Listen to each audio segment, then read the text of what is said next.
When we change our mindsets, we can change our outcomes, giving us the freedom to live the life we want. Welcome to GetSafe's Movement for Change podcast, where we invite industry professionals to speak about changing mindsets on key social, emotional, and societal topics, challenging us to do the same in our own personal lives. Hi everyone, welcome to GetSafe's Movement for Change. My name is Stuart and I'm the founder of GetSafe. Thank you for joining us. I have a very cool guest today, Kyle Chavez. He works for JPL. I'll let him tell you what that stands for, and NASA as a leadership trainer, and you can jump in anytime. Sure, Stuart. Thank you for having me today. Appreciate it. He's a very gifted man. He actually has his PhD from USC. He's helped us, consulted for us at GetSafe, has really turned some things around, surprisingly, with just a few key words and key strategies. So I thought it'd be great to see him, because in our world, we're always trying to change mindsets to have more positive outcomes. And I know that's what he does, but maybe from the business corporate structure. Yeah. So I've been with NASA's Jet Propulsion Laboratory now for over 6 years. And previous to that, I've been at several financial institutions, Fortune 100 financial institutions, a very large insurance organization. You used to sell insurance? Is that what you're saying? I did on the back of my truck. Exactly. Yeah, all within the scope within a headquarter function, providing leadership, organizational development, and affecting organizational change. And that's been my background for now almost 20 years. And I've been able to apply that to the Jet Propulsion Laboratory, which is JPL, located in Pasadena, California. And really much of my job right now is improving team effectiveness. So it's all about applying change and having obviously they're high performing teams, so being able to get them to continue and sustain that high performance. When you talk about change, are you changing their mindset, or are you the behavioral aspects of it or their how they connect with each other, or what is, like, there's got to be a formula that you're doing to create a stronger team? Yeah, so it is a lot about changing mindsets. I think it begins with a I got to charge you for that. That's is that right? Okay. Yeah. Sorry about that. Sure. You can invoice Paul, me. can you write that down? That's a ding. Exactly. Well, it's I would say it's about reframing how we look at problems. I think that's where it starts. Mm-hmm. So when we look at solving, or even if it's not solving a problem, it's just, where do we desire to go as a team, and pose it and start with it. Okay, well, let's sort of, I hate to say it, create a problem statement out of that, and reframe it as a problem, even if it's a small problem, so we have something to solve first. And that's really starting to maybe, let's say, not mindset, but maybe a mental model, and get them to be thinking. Can you give us an example of an issue? I mean, just something you've walked into where they actually punching each other? Fortunately we don't have any fisticuffs, and that's a good thing, and not that to say that we have a tremendous amount of conflict in our teams, but it's really the things like starting with the goal, right? Mm-hmm. So we have to have a shared vision, a shared purpose, a shared goal as a team, and we can't assume that we all share it. We all are coming with our own desires and needs, but as a team we all need to have the same objective. So when we have clarity with the shared goal, we all are sort of strumming the same beat. So starting with that and having clarity for goal, and also the roles that we have, and then not just the job, the technical job of what we're supposed to be able to do on a team, but also what is our each other's role on a team. And we have people that are sort of they're good at communication, and we have other people that are just good at organizing, and we have people good at influencing, and everybody has their knack within the team. And that's part of the behavioral things that happen within teams that helps us affect further change. So that's really where it starts. Are you trying to, when you walk into a team, are you trying to figure out what is your asset? What can make this team grow? Because I like what you said, because that's kind of, if we're creating a team, we're trying to find out whose role will fit best, and what are you good at, what do you like to do, because that's going to help. Like you said, some are organizers, some are team leaders. Is that what you have to structure with them, starting to see who does what, or they already know what they're good at, or you just have to help them? Sometimes they do know, and sometimes they don't. Right. And that's a great point. Starting with people's strengths, the strengths are what tends to carry people through their careers, through the work that they do. It's sort of those hidden flaws that they don't see, that, or maybe even hidden strengths too, that they may not see, that we try to help them expose and bring out into the team and help solve that. So if you see a flaw or weakness, do you help fix that, or you kind of show, hey, you're not so great at this. We're going to put you over here. We get a big siren and a light. And we get that going and say, wear a weird bad, hat? bad. No, it is about, so it starts, and what we do talk about is when there are problems, real problems that don't get solved on maybe a flight instrument or one of our vehicles, and it doesn't work the way we thought it was going to do. And it's very easy to pick the technical, say, well, this didn't work. It's because something failed. Well, when we go back and look at the root cause, it's almost always human factors. It's human behavior that causes that. And so it's something that happened within the dynamic early on in the project or something. And finding it, to your question, finding those maybe hidden flaws or hidden strengths, it's about reflection, having them have some means of being able to do that through just asking the right questions. So it always starts with, when we go in a team, or if I'm coaching an individual, where do you want to go? There's a from and there's a to, and that's part of the change. Is where are you at today? Where do you want to go? What's the goal that you want to achieve? It starts there. It sounds really simple, and it kind of is, but it's the complexities that sort of fall into place along with the evolution of change. Yeah, because when you're saying this, it's funny because you're talking about a gigantic organization, but my head's racing because I can see, small teams anywhere, fast food teams, sporting goods stores teams, our little agencies teams, as well as personal teams. I could just, just even a family dynamic. You got a husband, a wife, 2 kids.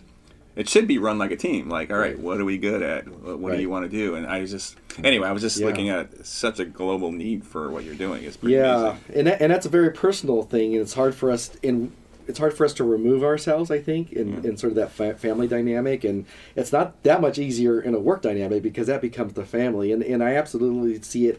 You said it's a large organization. Yes, it is. But, I've seen it at other organizations. I have a private organization, L2L, Learn to Lead.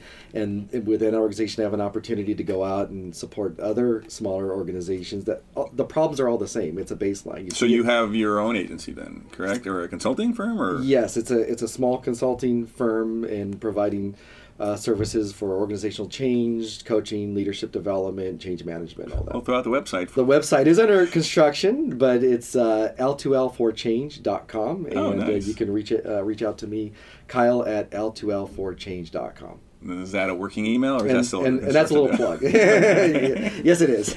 All right, cool. That's exciting. All right, give me one of your biggest challenges that you saw. You don't have to do names or anything. Just kind of, you walked into a room, and like I said, was it a dead room? Was it the team was not performing at all, or they had very poor results? Yeah. And then you walked in and go, oh, this is going to be a lot of work. And you got to roll up your sleeves and get in there. Sure. Well, not to air our dirty laundry. Yes. No.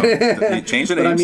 But I think this is agnostic enough, and it's probably something that most organizations are gonna see. And recently had a team that didn't have some of the basic elements of what's needed to perform, like I was talking about, the goal clarity, the shared goal, the shared vision, the dynamic that is the positive behavior that we all need to have. And so this one team, I wouldn't say conflict, but just isn't getting along well enough to be able to perform well.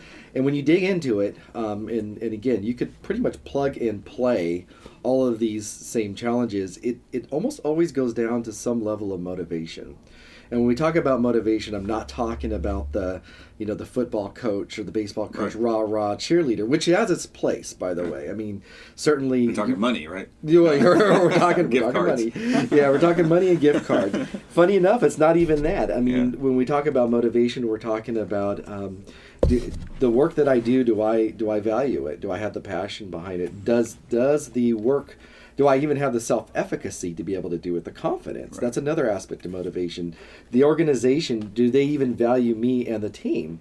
So there's different dynamics within motivation that make up the whole, the entire.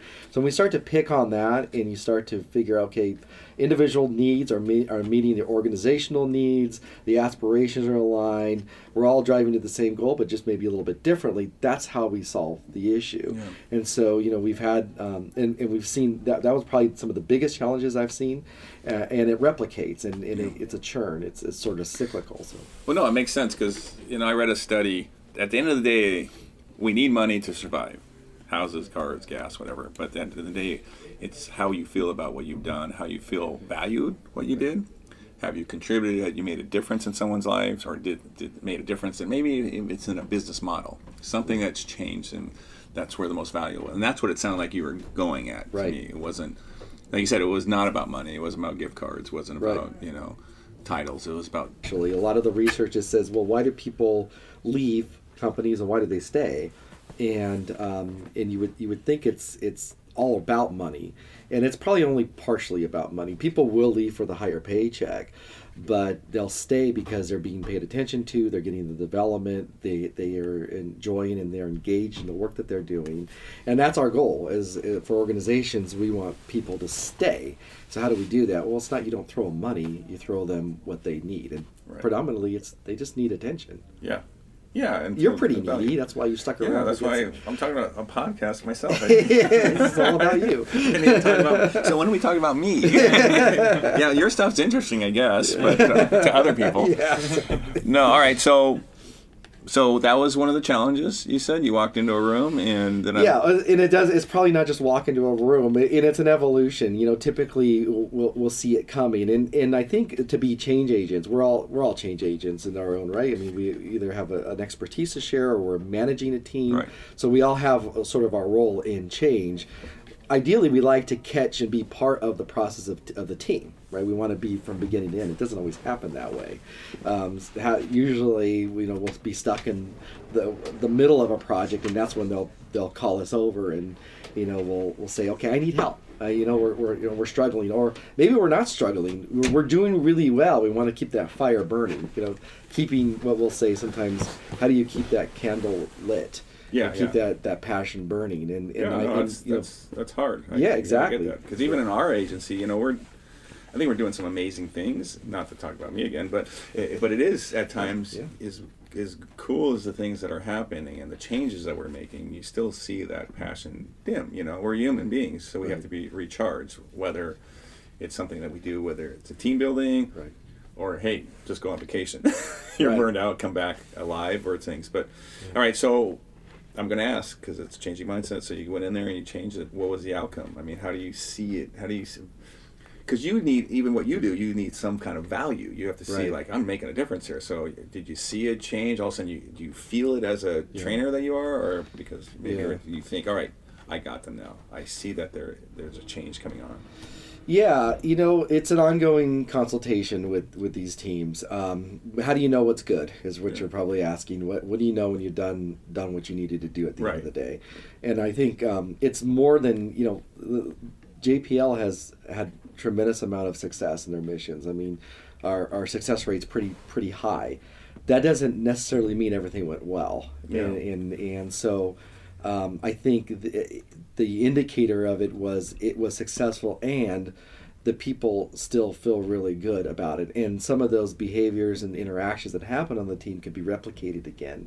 So what did we learn from it that was good that we can apply to the next project? I think then we know we've got a good baseline and somewhat, even anecdotally, some measurement to say, we got to replicate this again. And then we know we've done a good job. And when people are talking about it, say how great it was to be on that team, that's also a good indicator, because those are testimonials, and testimonials are better than any numbers, in my opinion. Yeah, no, I mean, coming out of that, I mean, I know I'm simplifying what you're doing by walking into a room and walking out and being success. that I know it. Yeah, right. Usually I'm raising the white flag. Yeah, I do. But no, but it's, I know you see a completion, because I know, obviously, we all can hear how passionate you are about what you do. So something moves you as well. Right, I mean, right. within that. Because Yeah. if you just kept going into blank stares and nothing happened, you have to see this team evolve into what you need. Right. Because, we're human beings, so the challenges are always going to be there, but you must see it come into like, all right, what's happening? And see a black cloud turn gray, turn white. Yeah. And it's going to turn black again. Yeah. Of course. Yeah. It's all motivating, but I just wanted to... It's hard, and to that point, it's hard to sit on the other seat. I mean, we're trying to affect change, and we're not necessarily feeling it, but we're seeing it, so we're feeling it with them, because if we don't see improvement, we're going to get demotivated too. Yeah, exactly. And it's very tough being in that other seat, Yeah. and I think that's what you talk about, hearing the passion. I am very passionate. That's what motivates me, is seeing other people succeed. And when I don't see them succeed, then I don't feel well about myself. Right, yeah, so I have to have demotivate, successes under my belt too. Yeah, no, that's what I know, because you obviously are passionate about what you're doing and seeing that, and you must have victories that go, yeah, I mean, that makes it worth it, because as we do, and I have to have them, and maybe just a phone call from someone saying, hey, we appreciate what your team did today, and I go, it doesn't matter how bad the day has been, that will go, we're doing something right. Right. And so that's the thing. So, all right. So, is there anything in life personally that you'd like to see about changing, and your mindset on something, and maybe seeing another outcome? Is there a personal? Oh, by the way, I didn't mention Kyle served our country as a Marine as well. So thank you for your service. Thank you. It was my pleasure. And of course, I saw, since my time in the Marine Corps, a ton of changes, and I think it's the realities of the the environment that we're in. It is very volatile. It's volatile now. It's been volatile. It's nothing new.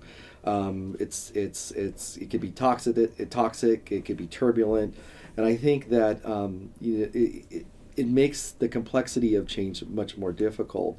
And so I think about some of the strategies, and you were starting to hit about sort of getting that phone call, and that phone call to me is the milestones. I think if we can look at change in the way we change ourselves personally, or if we're changing teams, or we're changing organizations, if we set small wins, small quick wins, milestones, that's sort of the change that we want to happen. It doesn't happen overnight, but it can happen almost in a day or overnight, because we see that little piece that we hit. We hit a milestone, we hit a win.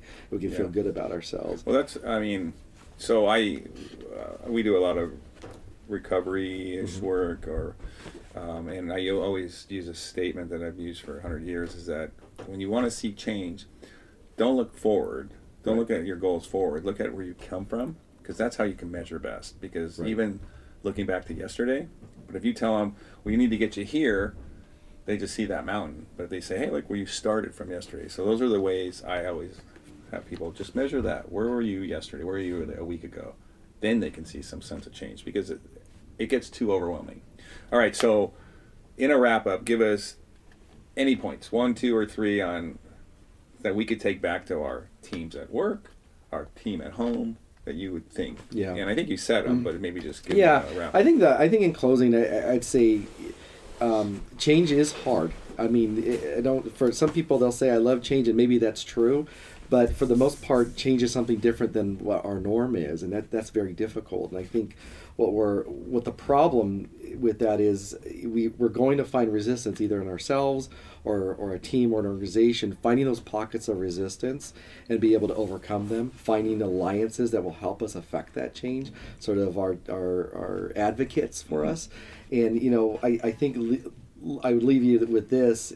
When we look at change and we look at it maybe as a problem, how big is a problem in the first place? I mean, how much, what are we losing, but really what are we going to get out of it? And being able to find that is the healthy way to be able to reframe the way we look at issues and challenges and problems. And as I mentioned, in this very toxic, tumultuous, and volatile world, I think that's the way we should be looking at it.